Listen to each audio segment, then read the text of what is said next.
ba yung sikreto para maging malambot yung karne ng pork chop kapag niluto natin ito? Mostly kasi tumitigas yung karne ng pork kapag luto na ito. But this time, na perfect ko ang pagluto nito, kaya naman isi-share ko to sa inyo. So tara, hello mga loves! Ako si Janelle, isang OFW dito sa Hong Kong, and welcome to my vlog! So, for today's video, isi-share ko sa inyo kung paano ko niluto yung pork chop with tomato and onion na nagustuhan ng mga amo ko. After ko malinisan itong nabili kong pork chop sa supermarket, ay pinatuyo ko lang ito gamit ang kitchen paper towel. And then after ko nga na madry ito, ginamitan ko lang ito ng kutsilyo, yung kabilang side, yung hindi matalim, ang ginamit ko na pang ganito. Ganito nga yung isang way na ginawa ko para maging malambot at tender yung karne ng pork chop na niluto ko. And then after, ipat dry lang ulit natin ito. And then, let's do the seasoning! At dito naman sa mga seasonings na ginamit ko dito sa pork chop ay ilalagay ko na lang ulit dito sa aking screen para masundan nyo. Ilalagay ko na rin yung mga sukat ng seasonings na nilagay ko para magaya nyo, pero depende pa rin ito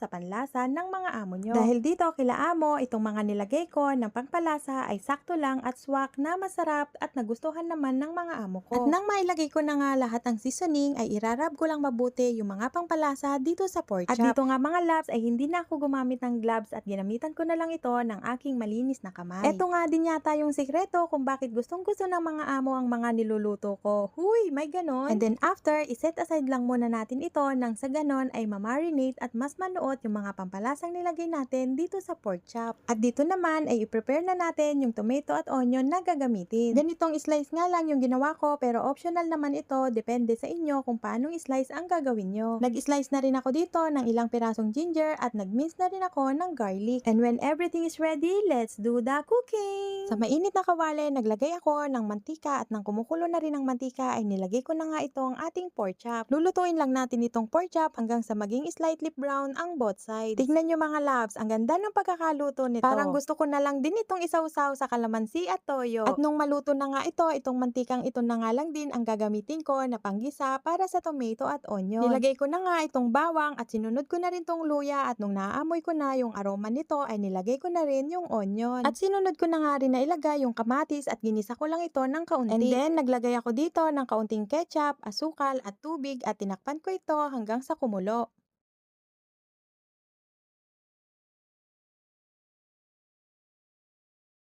At nang makalipas ang ilang minuto nang medyo luto na yung kamatis at onion ay nilagyan ko ito ng konting chicken powder. And then sinunod ko na rin na nilagay yung slurry. Ang slurry ay mixture ng cornstarch at water. Dapat kapag nilagay natin yung slurry, nakaset ito sa high fire, and then konting halo lang, and then ito ay luto na. At dito naman sa pork chop, inislice ko na ito ng medyo maliliit nang sa ganon ay madaling